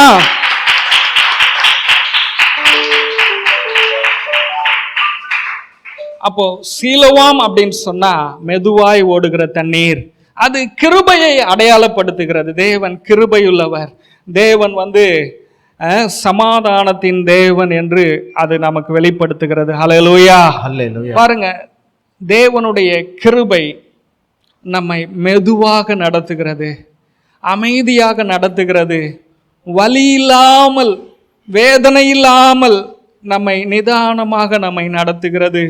ஆனால் இந்த உலகமோ அந்த கிறிஸ்து என்கிற அந்த சீலோவாம் தண்ணீராகிய இயேசு கிறிஸ்துவை இந்த உலகம் நிராகரிக்கிறது. இயேசு உங்களை நேசிக்கிறார் என்று சுவிசேஷம் சொல்லுங்க, இயேசு உங்க பிரச்சனையை மாத்துவார்னு சொல்லுங்க. உலக மக்கள் சொல்றாங்க, எங்க பிரச்சனையை அரசாங்கத்தினாலே சரி செய்ய முடியல, இயேசுவால் எப்படிங்க சரி பண்ண முடியும்? எங்க நோய்களை டாக்டராலே குணமாக்க முடியலன்னு சொல்லிட்டாங்க. எல்லா மிஷினும் எல்லா ரிப்போர்ட்டும் சொல்லிருச்சு, இயேசுவால் எப்படிங்க சரி பண்ண முடியும்? ஜனங்கள் நம்ப முடியவில்லை. ஆனால் நீங்க எத்தனை பேர் நம்புறீங்க? உங்களுக்கு அவர் சுகத்தை தருவார். ஆமென். அந்த இயேசுவை நீங்கள் நிராகரிக்காதீர்கள் என்று வேதம் சொல்லுகிறது. அல்லேலூயா, அல்லேலூயா.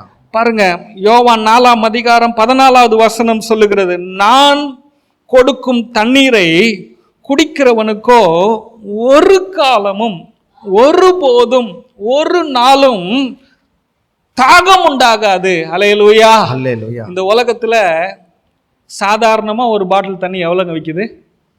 20 ரூபா. 20 ரூபாய். அதுக்கு குறைவா இல்லை, அதுக்கு மேல இருக்கு. ஆனா நீங்கெல்லாம் கொஞ்சம் உலகத்தை தெரியாதவங்க தானே. எத்தனை பேருக்கு தண்ணியில விதவிதமா இருக்கிற தண்ணி தெரியும்? கிரிக்கெட்ல விராட் கோலின்னு ஒருத்தன் இருக்கிறானா, அவன் குடிக்கிற தண்ணீர் ஒரு 300 ml தண்ணி 500 ரூபாய். அந்த தண்ணியை நான் ஒரு நாள் அமேசான்ல ஆர்டர் போட்டு வாங்கினேன். அப்படி என்னடா இருக்குன்ட்டு. எனர்ஜி வாட்டர் தண்ணீரை ஒரு 300 ml தண்ணீரை 2000 ரூபாய்க்கு கொடுத்து வாங்கி குடிக்கிறாங்க. அது எனர்ஜி வாட்டர்.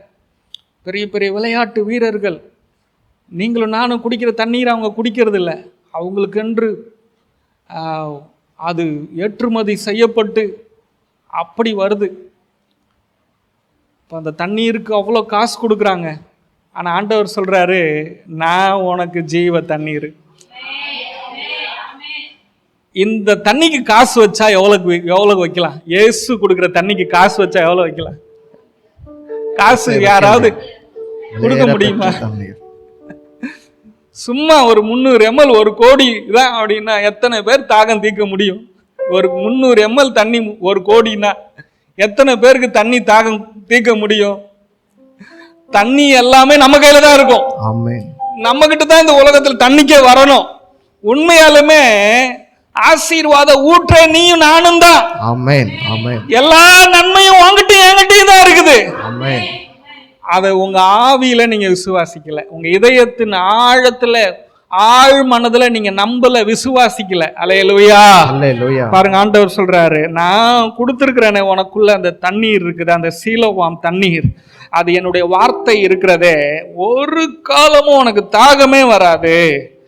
நான் அவனுக்கு கொடுக்கும் தண்ணீர் அவனுக்குள்ளே நித்திய ஜீவ காலமாய் முடிவே இல்லாத காலம் வரைக்கும் ஊறுகிற ஊற்றா இருக்குதான். இயேசு உங்களுக்கு கொடுக்கிற அந்த தண்ணீர் உங்களுக்குள்ளேயே ஒரு ஜீவ காலமாய் ஊறுகிற ஒரு ஊற்றை உண்டு பண்ணுகிறது. அல்லேலூயா. அல்லேலூயா.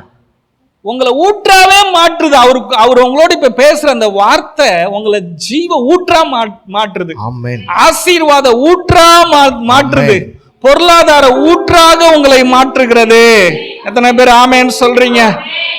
அதனால இது மெதுவா ஓடுகிறது என்று சொல்லி இந்த கிருபையை நீங்க அசட்டை பண்ணாதீங்க. ஆமென். இந்த சீலோவாம் தண்ணீரை நீங்க நிராகரிக்காதீங்க என்று ஆண்டவர் சொல்லுகிறார். இந்த சீலோவாம் தண்ணீர் எப்படின்னா, சத்தம் இல்லாமல் ஓடுகிற தண்ணீர், சத்தம் இல்லாமல் வெளிப்படுத்துகிற கிறிஸ்துவின் அன்பு. ஆமென். சைலண்டா வெளிப்படுற அவருடைய கிருபை. இந்த உலகத்துல ஓடி உழைக்கிறவங்க பார்த்தீங்கன்னா அவங்க ஊன்னு சத்தம் போடுவாங்க.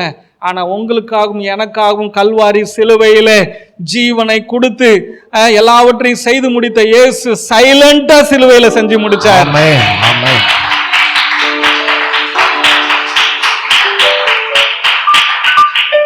ஆமென். ஆமென். அவரை டென்ஷன் ஆக்குனாங்க இல்ல, உன்னை காப்பாற்ற முடிஞ்சா காப்பாத்துற அப்படின்னு சொன்னாங்க. அவர் ஒருத்தனுக்கும் பதில சொல்ல. நீங்களும் நானுமா இருந்தா எவ்வளவு பதில சொல்லியிருப்பான். டேய், நான் யார் தெரியுமாடா? தேவகுமாரன்டா, வல்லமை இருக்குடா. அவர் ஒண்ணுமே சொல்ல. ஏன் தெரியுமா?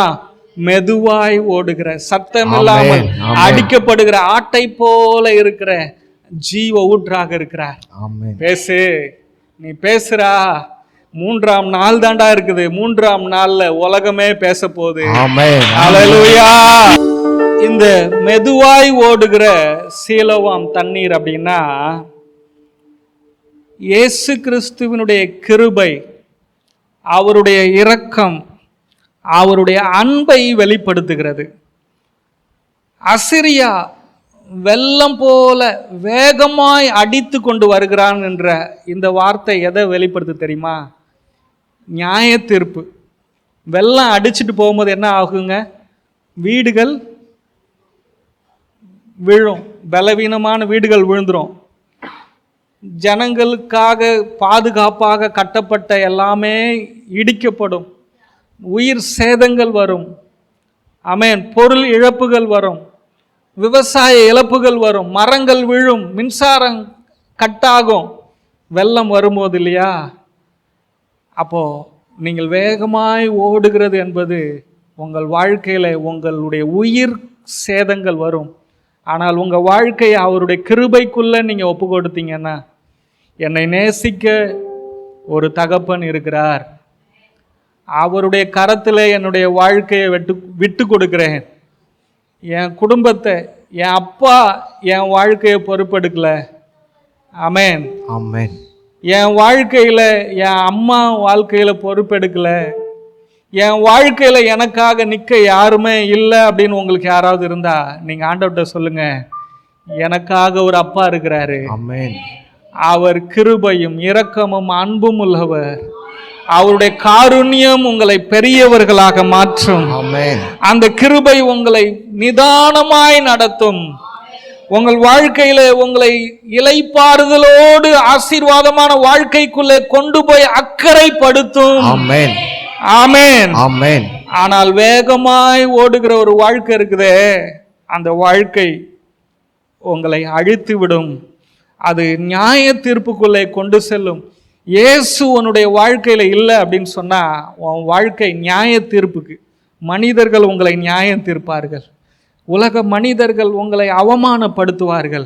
அவருடைய கிருபைக்குள்ள நீங்க வந்தீங்கன்னா உங்களுக்கு அதை விட ஒரு சேஃப்டியான ஒரு வாழ்க்கை ஒண்ணுமே இல்லை. ஆமென், ஆமென், ஆமென். அல்லேலூயா. அல்லேலூயா. அவருடைய கிருபைக்குள்ளே நாம் இருக்கும் பொழுது நம்முடைய வாழ்க்கையில எதிர்பாராத அற்புதங்களை கர்த்தர் நமக்கு செய்கிறவராக இருக்கிறார். ஆமென், ஆமென். ரெண்டாவது, சீலோவாம் அப்படின்னு சொன்னா அனுப்பப்பட்டவன் என்று அர்த்தம். பாருங்க, இந்த சீலோவாம் அப்படின்றதுக்கு உண்மையான அர்த்தம் என்னன்னா, சமாதானத்தின் காரணர் இயேசு கீழே இறங்கி வந்து தண்ணீர் கொடுக்கிற இடம். சீலோவாம்னா என்னன்னா, எழுத விரும்புறவங்க நீங்க எழுதிக்கிங்க, சமாதானத்தின் காரணராகிய இயேசு கீழே இறங்கி வந்து தண்ணீர் கொடுக்கும் இடம். அல்லேலூயா. அல்லேலூயா. பரலோகத்தில் இருக்கிற தேவன் பூமிக்கு இறங்கி வந்து உங்களுக்கும் எனக்கும் வாழ்வளிக்கும் வார்த்தையாகிய தண்ணீரை இன்று வரை கொடுத்து கொண்டிருக்கிறார். ஆமென். பரிசுத்த ஆவியானவர் அவர் பரலோகத்திலிருந்து இறங்கி வந்து உங்களுக்காகவும் எனக்காகவும் தொடர்ந்து ஜீவ தண்ணீரை கொடுத்து கொண்டே இருக்கிறார். அந்த பரிசுத்த ஆவியானவர் தான் சீலோவாம் தண்ணீராக இருக்கிறார். இயேசுதான் ஜீவ தண்ணீராக இருக்கிறார். அதனாலதான் வேத வசனம் கிறிஸ்துவின் ஆவியானவர் என்று இணைக்கப்பட்டிருக்கிறது. இயேசுவையும் ஆவியானவரையும் இணைக்க முடியாது. ஆமென். ஒரு சத்தியத்துல நான் பரலோகம் போய் அங்கு உட்கார்ந்தால்தான் ஆவியானவர் இங்கு வருவார், நான் போகலன்னா ஆவியானவர் வரமாட்டார். இந்த வார்த்தையை எடுத்துக்கொண்டு நாம் சொல்லுவோம், இயேசு இந்த பூமியில் இல்லை, ஆவியானவர் தான் பூமியில் இருக்கிறார். ஆனால் நீங்கள் வேதத்தை பகுத்து நிதானித்து ஆராய வேண்டும். என்ன தெரியுமா? இன்றும் கிறிஸ்துவின் ஆவியானவர், இயேசுவும் ஆவியானவரும் பிதாவாகிய தேவனும் திரித்துவ தேவனும் இணைந்துதான் உங்களுடைய வாழ்க்கையில கிரியை செய்து கொண்டிருக்கிறார்கள். ஆமென். உங்களுக்குள் வாசம் செய்து கொண்டிருக்கிறார்கள்.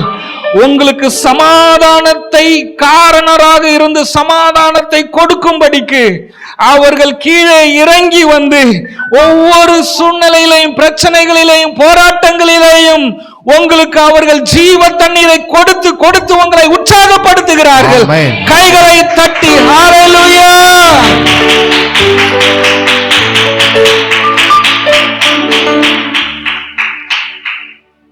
இப்போ நான் அடுத்தது என்ன வசனத்தை சொல்லுவேன் என்று நீங்கள் நினைக்கிறீங்க? வேதத்தை நல்லா அறிஞ்சவங்க அடுத்தது என்ன வசனத்தை நான் சொல்லுவேன்னு நினைக்கிறீங்க? யோவான் 9ஆம் அதிகாரம் 6வது வசனம் 7வது வசனம் பாருங்க. ஒரு குருடன் இயேசுவின் இடத்துல வருகிறான் இல்லையா? ஒரு குருடன் வரான். அந்த குருடனை இயேசு தம்மிடத்தில் அழைத்து அவர் தரையிலே எச்சை துப்பி உமிழ் நீரினால் சேறு உண்டாக்கி அந்த சேற்றை குருடனுடைய கண்களின் மேல் பூசினார். ஒரு குருடனுக்கு அவர் எத்தனையோ ஒரு 10 பேர் குஷ்டரோகியா, குஷ்டரோகி என்ன பண்ணாரு, நீங்க போங்கன்னு சொன்னாரு, போகும்போதே சுகம் பெற்றானுங்க. ஒருத்தன் குருடனுக்கு பார்வை உண்டாக கடவுது அப்படின்னு சொன்னாரு. யாரு? பத்திமேயின்ற குருடன் பார்வை வந்துருச்சு. ஆனா இந்த குருடனுக்கு இயேசு செய்யற வேலை என்ன தெரியுமா? அவனை வாடான்னு கூப்பிட்டு தரையில எச்சு துப்பி அந்த மண்ணை ஒரு சேராக்கி அந்த சேர் எடுத்து அவன் கண்ணுல பூசி 7வது வசனத்துல, நீ போய் சீலோவாம் குளத்திலே கழுவு என்றார். கண்ணு தெரியாதவன் அவனுக்கு சொல்றாரு, பூசி சீலோவாமுக்கு போ அப்படின்னு சொல்றாரு.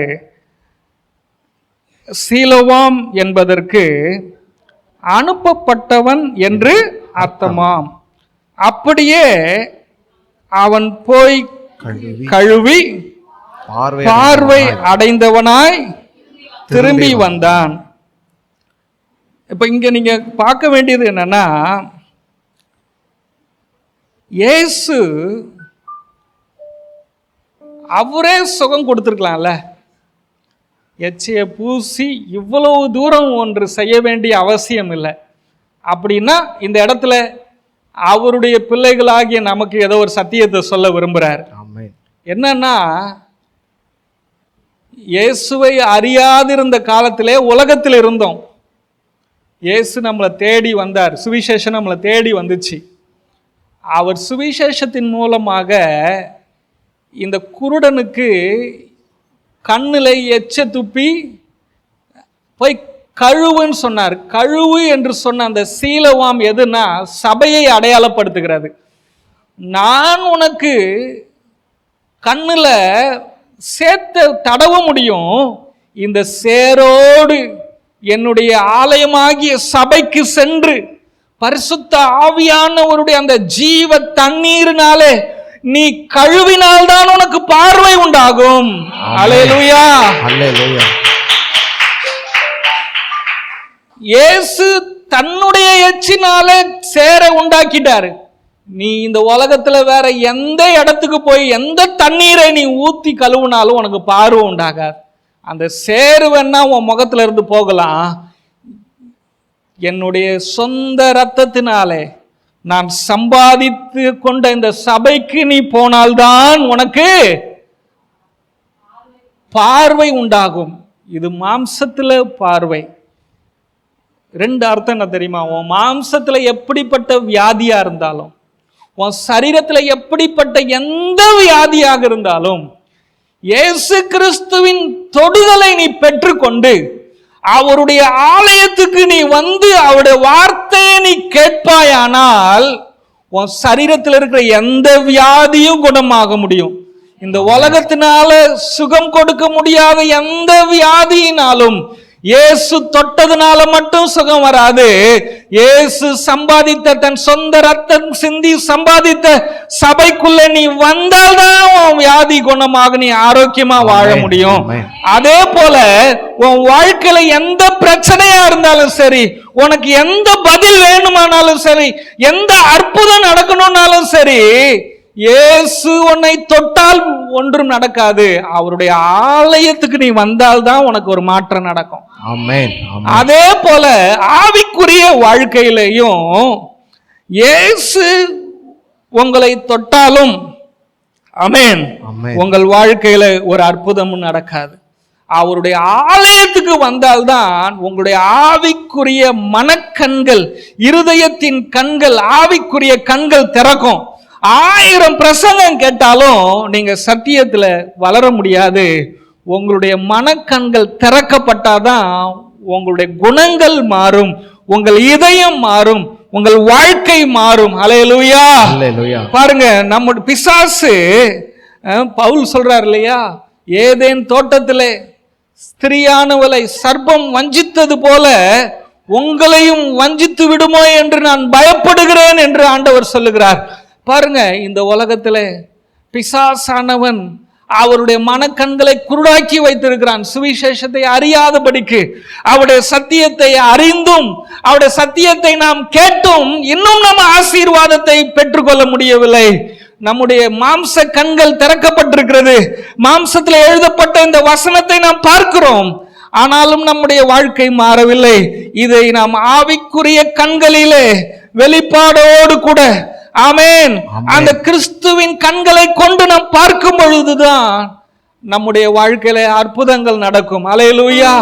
பாருங்க, கிளையோப்பாவுடைய குடும்பம் இயேசுவை கல்லறையில இருந்து இயேசுவோடு கணவனும் மனைவியும் பேசிக் கொண்டு வந்தார்கள் இல்லையா?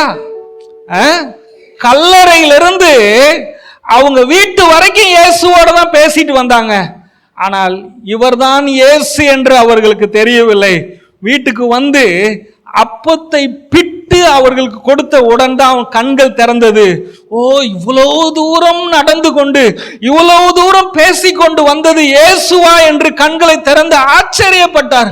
ஐயோ, வழியில அவர் பேசும்போது நம்முடைய இதயங்கள் அவ்வளவு சந்தோஷமானது, அவ்வளவு மகிழ்ச்சியாக இருந்தது. இவ்வளவு விஷயங்கள் நடந்தும் எங்க கூட வந்தது இயேசுதான் எங்களுக்கு தெரியாம போனுச்சேன்னு அவர்கள் அப்பத்தை பிட்டு அவங்க கையில கொடுத்து அவரை தொடலாம் சொன்னோன்னு மறைஞ்சு போயிட்டாரு.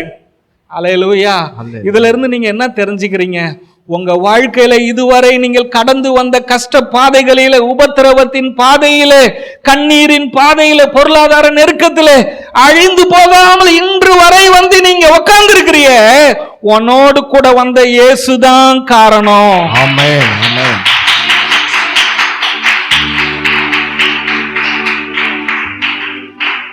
என்ன பிரச்சனைன்னா, உன் கண்ணுக்கு அவர் தெரியல, ஆனா அவர் உன் கூட தான் இருக்கிறார். இப்பவும் உன் கூட தான் இருக்கிறார். இன்னும் நீ வாழ்க்கையில சந்திக்க போற எல்லா சவால்களிலும் உன் கூட இருப்பாரு. நீ வாழ்க்கையில முன்னேறுவதற்காக என்னென்ன முயற்சிக்கிறியோ அந்த முயற்சிகளிலேயும் அவர் உன்னோடு இருப்பார். நீ போடுகிற திட்டங்களில அவர் உன்னோடு இருப்பார். அல்லேலூயா. அந்த விசுவாசம் தாங்க இன்று வரை ஊழியத்துல எங்களை ஓட வச்சுக்கிட்டே இருக்கு. இன்னும் பெரிய திட்டங்களை வைத்திருக்கிறார், இன்னும் பெரிய ஆசீர்வாதங்களை வைத்துக் கொண்டிருக்கிறார், இன்னும் மிகப்பெரிய அற்புதங்களை எங்களுக்கு வைத்திருக்கிறார். ஆமென். அந்த விசுவாசம் தான் எங்களுக்கு ஒவ்வொரு நாளும் அற்புதங்களை செய்து கொண்டிருக்கிறது. உங்களுடைய வாழ்க்கையிலும் அது அற்புதங்களை கொண்டு வரும். இந்த சீலவாம் அப்படின்னு சொன்னா, இந்த சீலவாம் தண்ணி என்ன செய்யும் தெரியுமா? உன்னுடைய ஆவிக்குரிய கண்களை திறக்கும், உனக்கான அற்புதங்களை கொண்டு வரும், உன் சரீரத்தில் உனக்கு சுகத்தை கொண்டு வரும், உன்னுடைய பொருளாதாரத்தில் உனக்கு அற்புதங்களை கொண்டு வரும். ஹல்லேலூயா. பாருங்க, பேதுருவுக்கிட்ட ஆண்டவர் சொல்றாரு, நீ போய் குளத்துல ஒரு தூண்டியலை போடு, அதுல இருந்து வருகிற மீனை வாயை தர, அதுல வெள்ளி பணம். அப்ப பாருங்க, அந்த குளமாகிய இயேசு கிறிஸ்து சொல்றாரு, அந்த குளத்துல தான் உனக்கான பொருளாதார ஆசீர்வாதம் இருக்கிறது. பாருங்க, மீன் அப்படின்னா என்னங்க? மீனுக்குள்ள ஆசீர்வாதம் வச்சிருக்காரு. மீனுன்னா என்ன?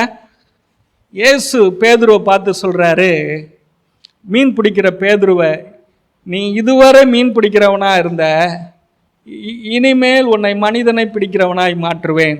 மீன் அப்படின்னா மனுஷர்கள். அல்லேலூயா. மனுஷர்கள் அப்படின்னா மீன். அப்போ பொருளாதார வாசல்களை இந்த சீலோவாம் என்கிற இயேசு உனக்காக திறக்கிறார். பண வாசல்கள் உனக்காக திறக்கப்படுகிறது. நல்ல மனிதர்கள், ஆமென், எக்காலத்திலேயும் உனக்கு உதவி செய்து கொண்டே இருக்கிற நல்ல மனிதர்களை கர்த்தர் உனக்காக எழுப்பி தருவார். ஆமென். இதை நான் சும்மா சொல்றேன்னா, நேற்றைக்கு காமிச்சேன் நான் தினேஷ்கிட்ட. 4வது மாசம் யாரு எனக்கு உதவி செய்யறான்னு தெரியல, யாருன்னு எனக்கு ரிப்ளையும் பண்ணல. 4வது மாசம் நேத்து எனக்கு அவங்க உதவி பண்றாங்க, யாருடான்னு தெரியல.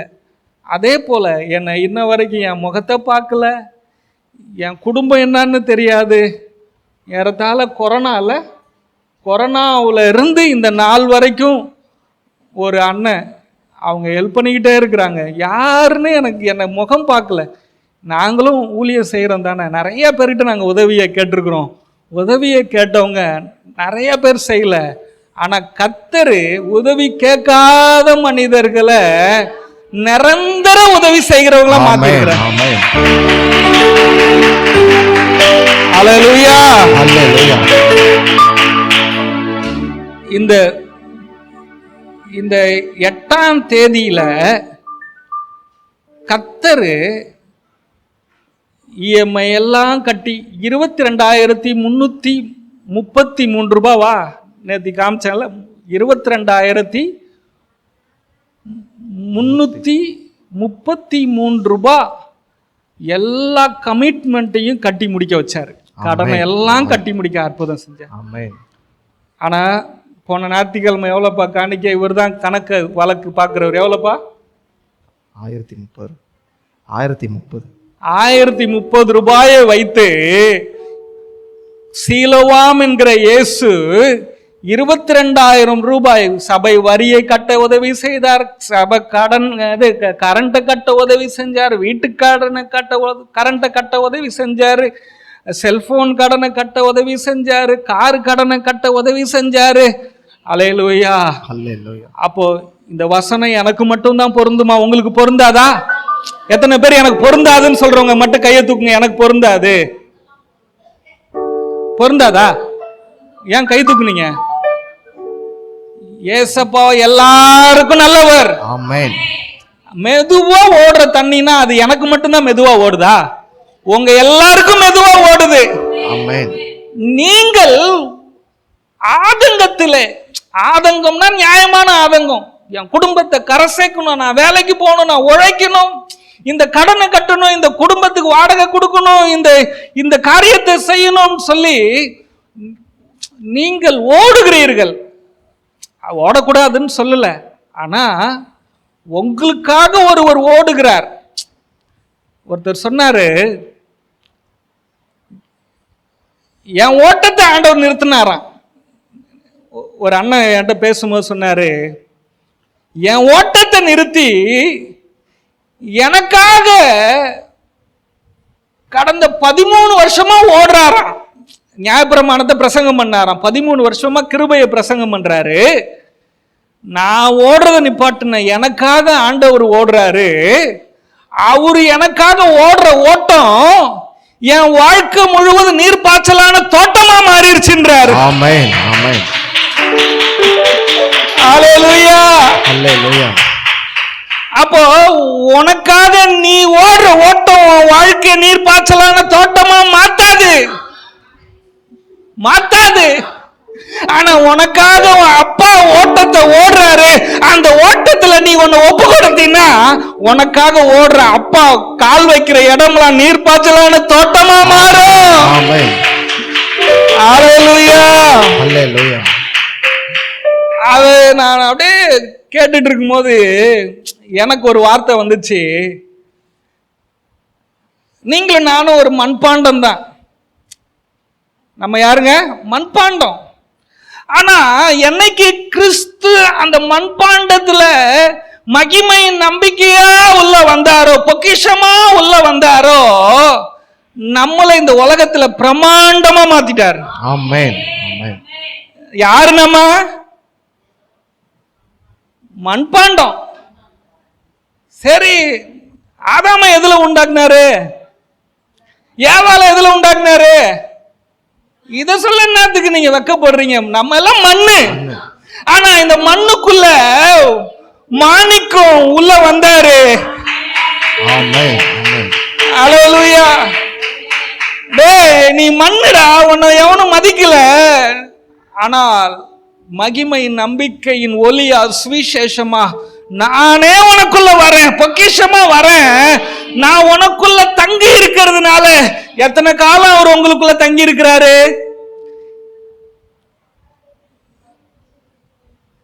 எத்தனை காலம் தங்கி இருக்கிறாரு? பிசாசு ஒரு மனுஷனுக்குள்ள தங்கி இருந்தா என்னைக்கு விரட்டலான்னு அந்த மனுஷன் காத்துட்டு இருப்பான். யாராவது இந்த பேயை விரட்டுவாங்களாடான்னு ஓடுறான். இயேசு உங்களுக்குள்ள தங்கி இருந்தா இந்த இயேசுவை விரட்டுறதுக்கு யாராவது வருவீங்களாடான்னு சொல்வீங்களா? கரும்பு தின்ன கூலியா? ஐயோ, அவர் எனக்குள்ள இருக்கிறதுக்கு எவ்வளவு பிளஸ்ஸிங். இன்னும் இருங்க. நீங்க இருங்கன்னு சொல்ல வேண்டிய அவசியமும் இல்லை, இருக்காதீங்கன்னு சொல்ல வேண்டிய அவசியமும் இல்லை. போங்கன்னு சொன்னாலும் இருங்கன்னு சொன்னாலும் அவர் உங்களுக்குள்ள இருப்பாரு. ஆமென்.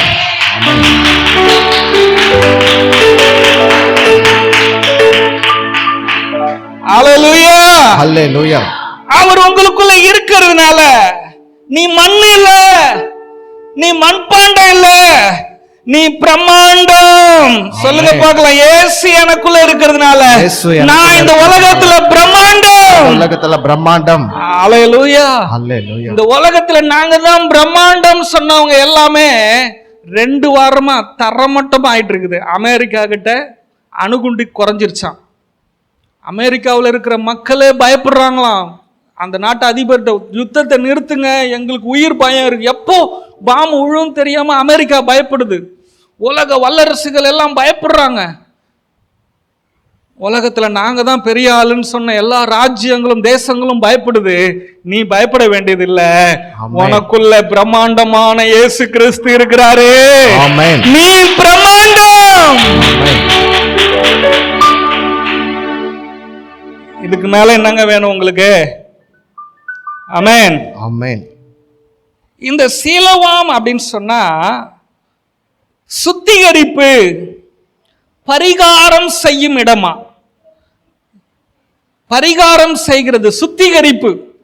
ஆமென். அதனாலதான் அவன் கண்ணுல சேர உண்டாக்கிட்டு அந்த சீலோவாமுக்கு போய் கழுவுன்னு சொன்னார். ஏன்னா அந்த சீலோவாம் தண்ணீர் சுத்திகரிக்குமா. பாருங்க, இன்னைக்கும் சபைகள் சொல்லுகிற வார்த்தை என்ன? உன்னை சுத்திகரிச்சுக்கோ, நல்லா ஜெபம் பண்ணி உன்னை சுத்திகரிச்சுக்கோ, இயேசுவே என்னை சுத்திகரின்னு ஜெபம் பண்ணு. நீங்க ஜெபம் பண்றதுனால உங்க ஜெபம் உங்களை சுத்திகரிக்குதா, பரிசுத்தமாக்குதா? சீலோவாம் என்கிற இயேசுதான் அவருடைய ரத்தத்தினால நீங்கள் விட்டு கொடுப்பதின் மூலமாக, நீங்கள் ஜெபிப்பதினால் அல்ல, நீங்கள் விட்டு கொடுப்பதின் மூலமாக, உங்களை தாழ்த்தி அவருடைய கரத்தில் விட்டு கொடுப்பதின் மூலமாக அவருடைய ரத்தம், அவருடைய என்ன வார்த்தை, வசனம் நம்மை சுத்திகரிக்கிறது, நம்மை நீதிமானாக மாற்றுகிறது, நம்மை பரிசுத்தவானாக மாற்றுகிறது. ஹல்லேலூயா. சீலோவாம் தண்ணீர் என்ன பண்ணுதுங்க? நம்ம பரிசுத்தவானாய் மாற்றுகிறது, நம்மை சுத்திகரிக்கிறது, நீதிமானாக மாற்றுகிறது. அந்த சீலோவாம் தண்ணீர் என்ன பண்ணுது? உனக்கு சுகத்தை உண்டாக்குகிறது. உன்னுடைய ஆவிக்குரிய வாழ்க்கையை உன்னை பிரகாசிக்கிற மனிதனாக, ஆவிக்குரிய வாழ்க்கையில உன்னை வல்லமையான மனிதனாய் மாற்றுகிறது. சீலோவாம் தண்ணீர் உனக்கு என்ன செய்யுதுன்னா, உனக்கு அமைதியையும் சமாதானத்தையும் சாந்தியையும் தருகிறது. ஹல்லேலூயா. எத்தனை பேர் சந்தோஷமா இருக்கிறீங்க?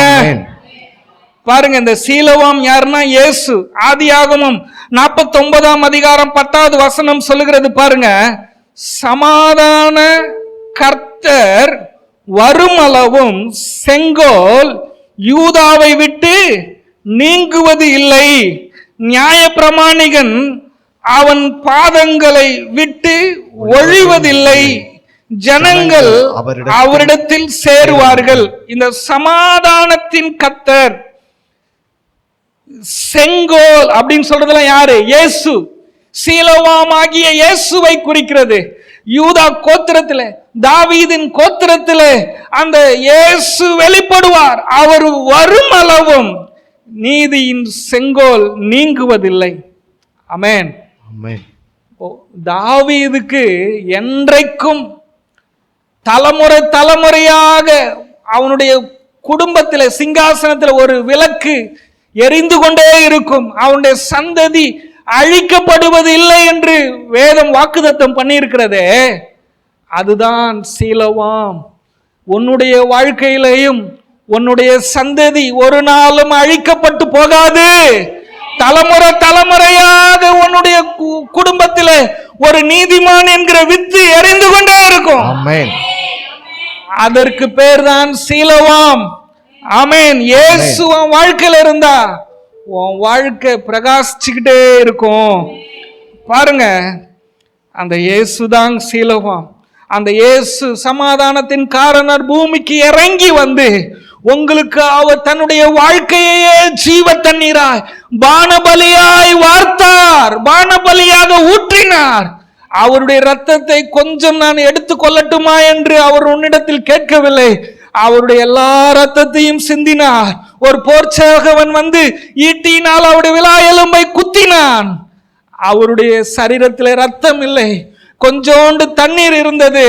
அந்த கொஞ்சம் தண்ணீரையும் எனக்கு நான் வைத்துக் கொள்ளவில்லை. என்னுடைய பிள்ளைகள் பிறப்பார்களே, அந்த என்னுடைய பிள்ளைகள் உங்களுக்காகவும் எனக்காகவும் அந்த கொஞ்சம் தண்ணீரை நான் வெளியே சிந்த வேண்டும். ஆனால் அந்த தண்ணீர் வெளியே வராமல் அந்த சதையில பாதுகாப்பாக தேங்கி கொண்டே இருந்தது. ஐயோ, இந்த தண்ணீரும் எனக்கு வேண்டாம், இந்த கடைசி ஒரு சொட்டு தண்ணீரும் உங்களுக்கும் எனக்கும் வர வேண்டும் என்பதற்காக பிதா ஒரு போர்ச்சேவகனை அனுப்பினார். அந்த போர்ச்சேவகன் ஈட்டியால் அந்த விலா எலும்பை குத்தினான். அந்த தண்ணீரும் உனக்காகவும் எனக்காகவும் வெளியே வந்தது. கைகளை தட்டி ஹல்லேலூயா.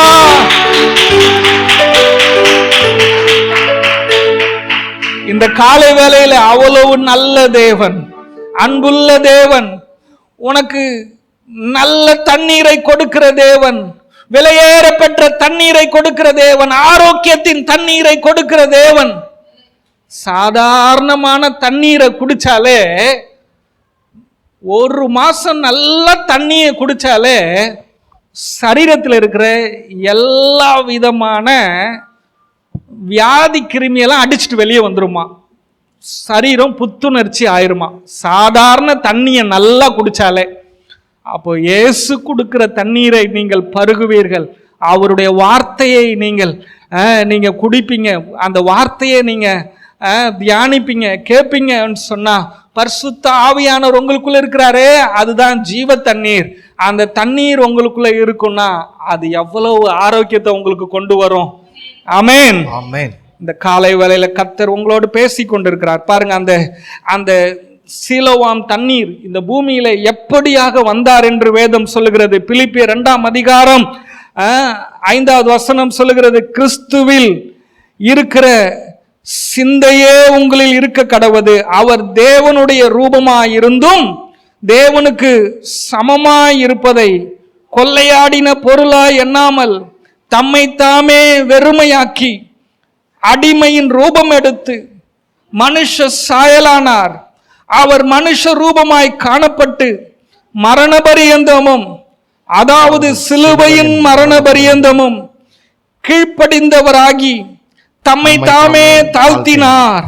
ஆதலால் இவ்வளவு தாழ்த்தி இறங்கினார். அந்த சீலோவாம் தண்ணீர்னா என்ன சொன்ன, 500 அடிக்கு கீழே இறங்கி தண்ணீரை கொண்டு வந்து தன் ஆடுகளுக்கு மேய்ப்பன் கொடுக்கிறான். இயேசு உங்களுக்கு எனக்கு எப்படி தண்ணி கொடுக்கிறாரு? அதுதான் கல்வாரி சிலுவையில செய்து முடித்தார்.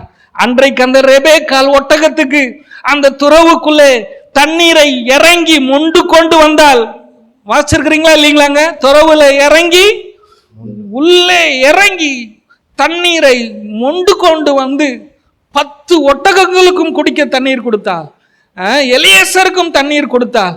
ஒரு பெண்ணே அப்படி ஒட்டகங்களுக்கு திருப்தியாய் கொடுப்பாள் என்றால், ஏசப்பா உங்களுக்கும் உங்கள் குடும்பத்துக்கும் நமக்கும் நம்முடைய ஊழியத்துக்கும் ஆண்டவர் எப்படிப்பட்ட ஜீவ தண்ணீரை உழைத்து அவர் கொடுத்து கொண்டிருக்கிறார். அந்த தண்ணி உங்களை தாகம் அடைய விடாது, தோல்வி அடைய விடாது, வறட்சி அடைய விடாது. உங்களை செழிப்பாக்கும், ஆசீர்வாதமாக்கும், செல்வ சீமானாக்கும், ஆரோக்கியம் உள்ளவர்களாக்கும், வெற்றி உள்ளவர்களாக்கும். ஆமென். ஆண்டவர் சொல்றார், இவ்வளவு தன்னை தாழ்த்தினதினால தேவன் எல்லாவற்றுக்கும் மேலாக அவரை உயர்த்தி இயேசுவின் நாமத்தில் வானோர் பூதலத்தோர் பூமியின் கீழானவருடைய முழங்கால்கள் யாவும் முடங்கும்படிக்கு எல்லாம்.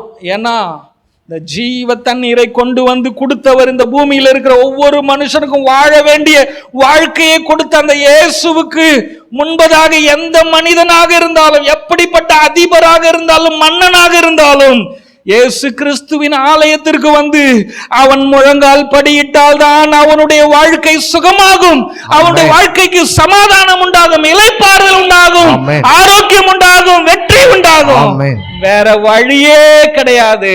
இயேசுவிடம் அவன் முழங்கால் படியிட வேண்டும், இயேசுவே என்று அறிக்கை செய்ய வேண்டும்.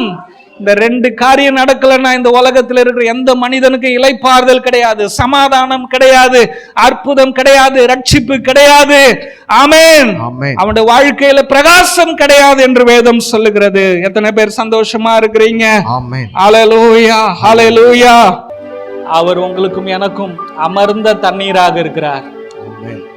அவரால உங்களுக்கு ஆரோக்கியத்தை தர முடியும். அந்த சீலோவாம் தண்ணீர் அது உங்களுக்கு பொருளாதார அற்புதங்களை கொண்டு வரும். இயேசுதான் அந்த சீலோவாம். அவரால உங்களுடைய எல்லா பிரச்சனைகளும் மாற்ற முடியும். தகப்பனே, இந்த காலை வேளையில எங்களோடு பேசின இந்த வார்த்தைக்காக நன்றி. நீங்க தான்ப்பா எங்களுக்கு சீலோவாம். நீங்க தான் எங்களுக்கு அமர்ந்த தண்ணீரா இருக்கிறீங்க. எங்க வாழ்க்கையில எல்லா விதமான நன்மைகளையும் நீர் செய்ய போதுமானவராய் இருப்பதற்காக நாங்கள் உமக்கு நன்றி செலுத்துகிறோம். இயேசுவின் நாமத்திலே நாங்கள் ஜெபிக்கிறோம், ஜீவனுள்ள நல்ல பிதாவே, ஆமென். ஆண்டவராகிய இயேசு கிறிஸ்துவனுடைய கிருபையும் சத்தியமும், பிதாவினுடைய அநாதி சிநேகமும், பரிசுத்த ஆவியானவருடைய ஐக்கியமும் சமாதானமும் சந்தோஷமும் ஆசீர்வாதமும் நம்முடனும் சகல பரிசுத்தவான்களுடன், விசேஷமாக இனி வருகிற தேவன் நம்முடைய ஊழியத்துக்கு என்று கொடுக்கிற கிருபையின் ஆத்துமாக்களோடு கூட இருந்து சபைக்கு கொண்டு வருவதாக. ஆமென்.